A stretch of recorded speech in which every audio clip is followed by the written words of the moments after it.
আল্লাহ নবী সাল্লাল্লাহু আলাইহি সাল্লাম বলছেন, কোন ঈমানদারের জন্য দুনিয়ায় যত সম্পদ, যত নিয়ামত, দুনিয়াবি যত নিয়ামত হতে পারে, আল্লাহর ভীতির পরে, ইবাদতের পরে, আমলের পরে, তাকওয়ার পরে, আখিরাতের বন্দিগির পরে দুনিয়াবি যত জিনিস মানুষের অর্জন হয়, তার মধ্যে রাসূলুল্লাহ সাল্লাল্লাহু আলাইহি সাল্লাম বলছেন, একজন মুমিনের সর্বশ্রেষ্ঠ অর্জন দুনিয়াবি একজন নেককার স্ত্রী।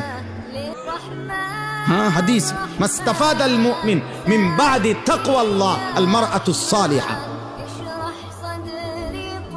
এক পবিত্রা, সতী, সাধ্বী, চরিত্রবান, নেককার, রবের সেজদা দেয়, মালিকের কোরআন পড়ে, নিজের ইজ্জতের হেফাজত করে, সম্ভ্রম রক্ষা করে,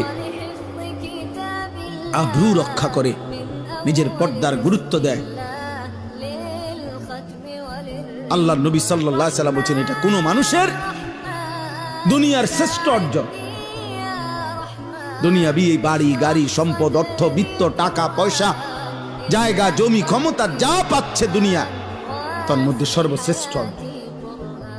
যুবক বন্ধু, আজ বুঝবা না, মোবাইলের নারী দেখা সহজ, রাস্তার নর্তকী দেখা সহজ, বেহায়া নারী দেখে দেখে তুমি তো মনে করছো খুব মৌজে আসো। না বন্ধু, যদি কোনো দিন বিবাহের পরে যখন দেখবা তোমার স্ত্রী 2 নম্বর, তোমার স্ত্রী চরিত্রহীন, তোমার স্ত্রী পরকীয়ায় আসক্ত, তোমার স্ত্রী মোবাইলে পরের পুরুষ দেখে আসক্ত, সেদিন বুঝবা বাপ দুনিয়া কত কঠিন। সেদিন আর আখিরাতের জাহান্নামের আগুন জ্বলতে হবে না, তোমার হায়াতে, তোমার কলিজার মধ্যেই জাহান্নামের আগুন জ্বলে উঠবে। এক চরিত্রহীন নারী, বেপর্দা, বেহায়া নারী যার জুটে বিবাহিত স্ত্রী হিসাবে, তার জীবনে আর জাহান্নাম লাগে না, ওইটাই যথেষ্ট। কসম আল্লাহ, ওইটাই যথেষ্ট। এজন্য তাফসীরের মধ্যে আছে, রব্বানা আতিনা ফিদ দুনিয়া হাসানা ওয়া ফিল আখিরাতি হাসানা ওয়া কিনা আযাবান নার।